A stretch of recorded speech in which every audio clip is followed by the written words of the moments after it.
Hello there, people of the internet. So, I recently picked up some things and I'm kind of going through them, unboxing them, checking them out. And I figured I'd throw up the camera and go over some of the stuff I got. So, I got my hands on a Tokarev. These are very, very common handguns, especially here in the United States, along with probably other places in the world that are allowed to own handguns. There's a lot of different countries out there that made them. I know Russia, Romania, Yugoslavia, and China are probably the main ones that people have. But this, more or less, is not a direct copy by any stretch of the imagination, but it's kind of like a Russian knockoff 1911. It's got basically everything that a 1911 has. It's got the Browning tilting barrel. It's got that little, what'd you call it? Like a locking peg that's rounded versus a lot of your modern style handguns, which have a different system in them. It definitely looks very similar to a 1911, and it functions basically identically like a 1911. It breaks down exactly like a 1911. So what these are, they are, well, they're like a Russian style of 1911. This particular one is a M57.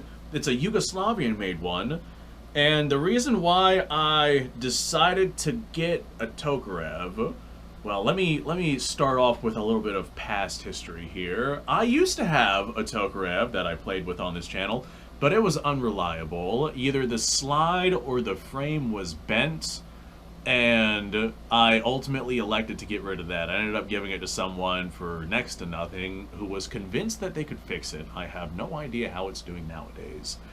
But that right there is just a project that I decided I did not want to deal with. I don't know if it got hot and something warped or if it got impacted by something. I'm just not sure what the story with that was.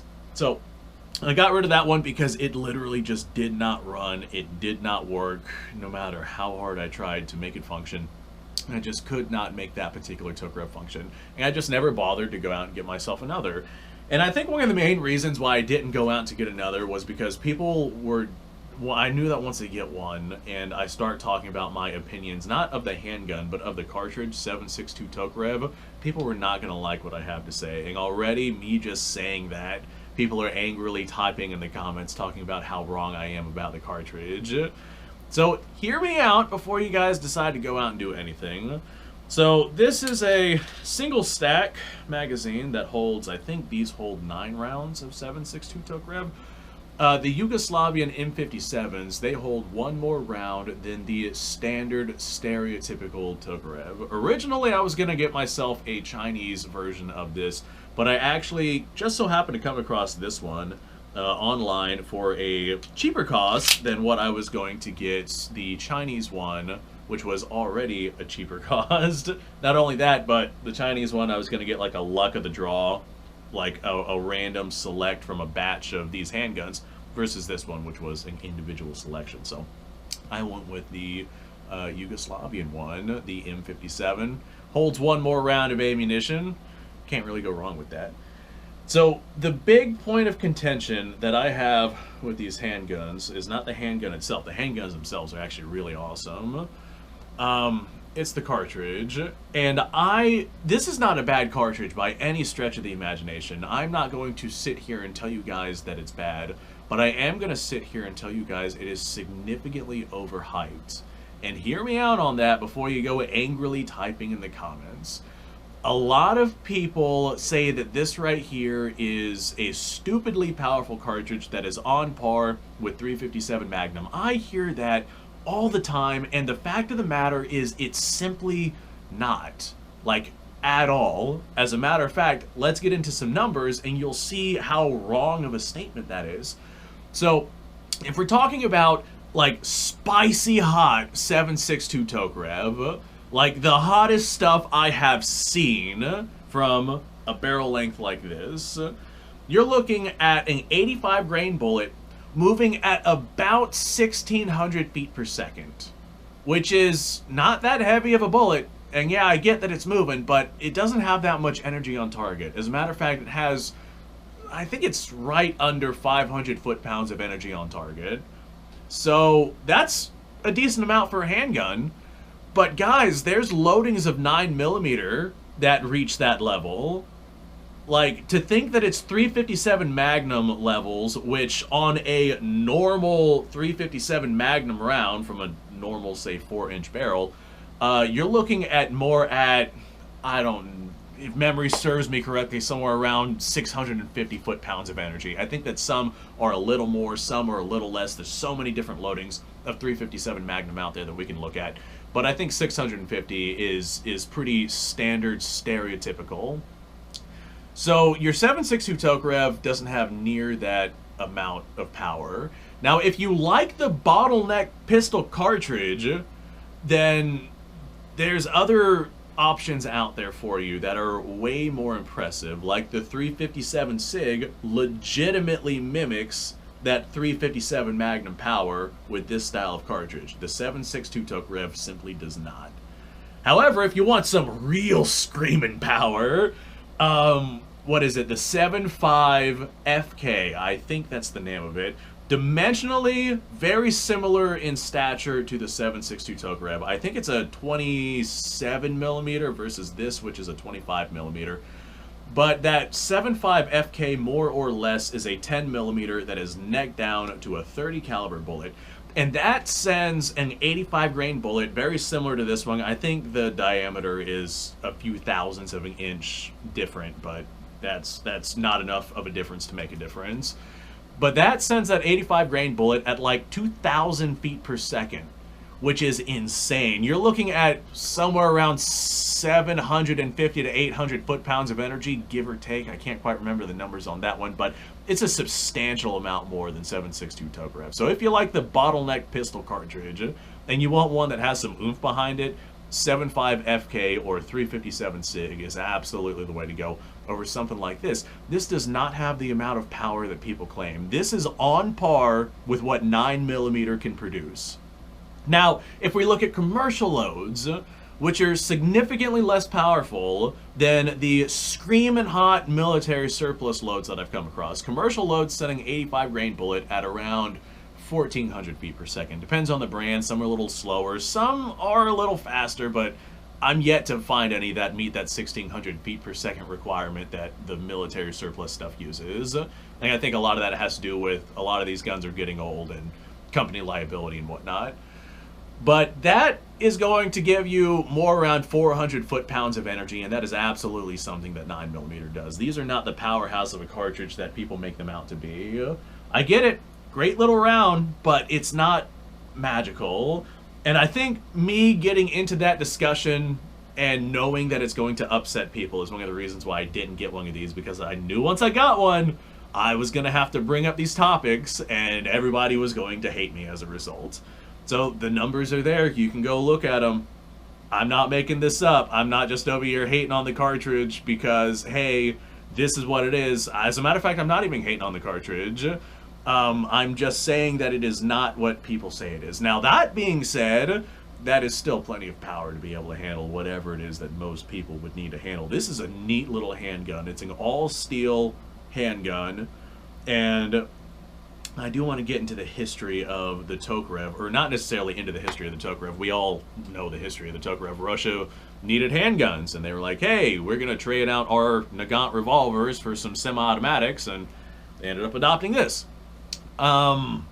What I do want to cover in terms of the history is that a lot of these Tokarevs that come into the United States are altered in some way, which makes them not historically correct. So, with United States import laws, these handguns have to have some kind of safety on them. Whether or not it's a safety on the trigger or a manual safety on the side, there's got to be some sort of safety built into the system that allows them to be able to get imported. Normally on a Tokarev, the safety is a little half-cock notch like that right there. With that, can't pull the trigger. Can I open the slide? Nope, can't open the slide. In order to fire this gun, I'll have to completely cock the thing, and that is what originally the safety on these were supposed to be.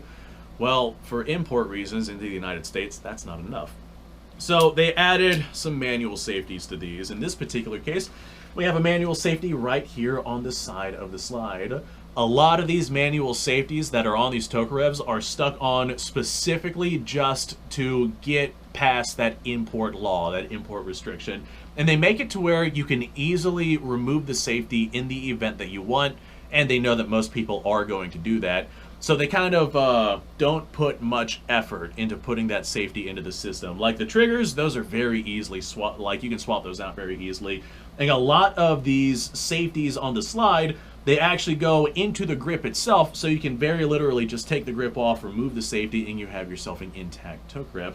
This particular one is drilled and mounted directly into the frame itself, which most people would not like, but I won't lie, with how affirmative this safety is, and with how it's not loose or garbage feeling like how a lot of these Tokarev safeties are, this is actually quite nice. As a matter of fact, there are cuts into the slide itself to allow the safety to lift up so the slide doesn't open. That there actually locks the slide in place, and that's not something that you see very commonly on these Tokarev models. That is something that is actually really cool. So this safety, although granted it is not a normal part of the Tokarev system, this safety is actually kind of nice, and I'm not gonna lie, I kind of like that manual safety. It's not really my bread and butter to like an aftermarket part on a military surplus gun, but I kind of like that safety.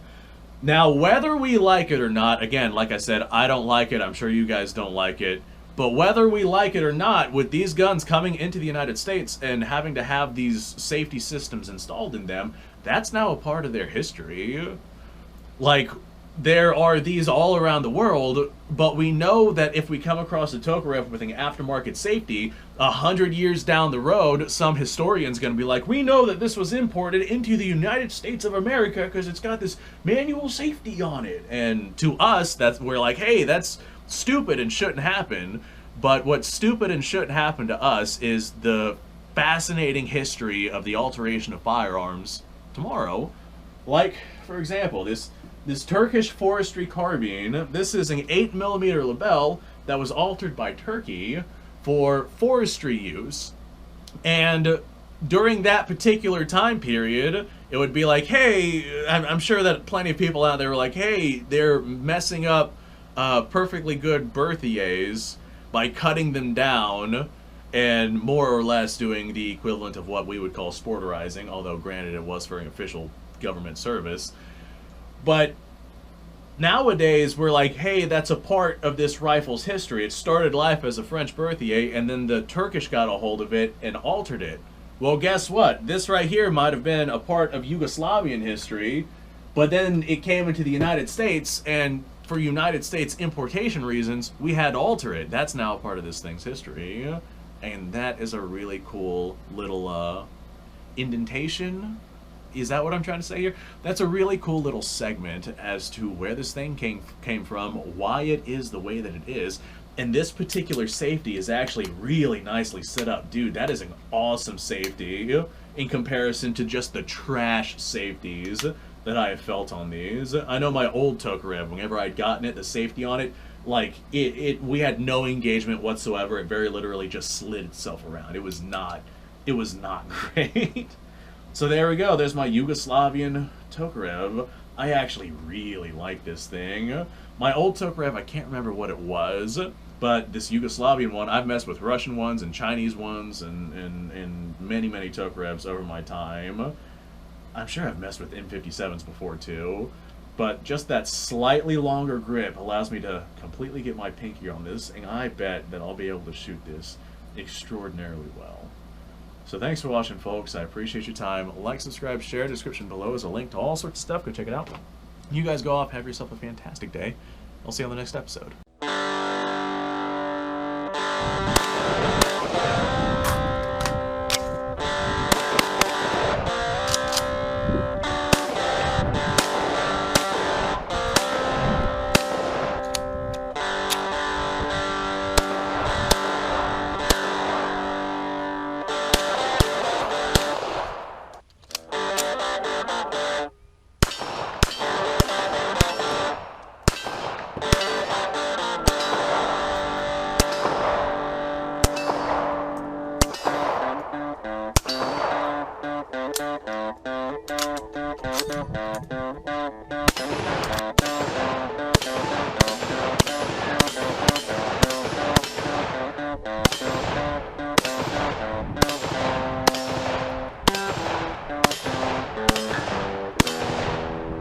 Been a little while since I've done this.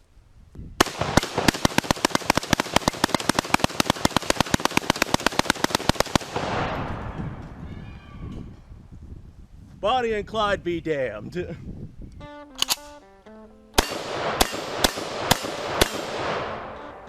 poor man's Garen.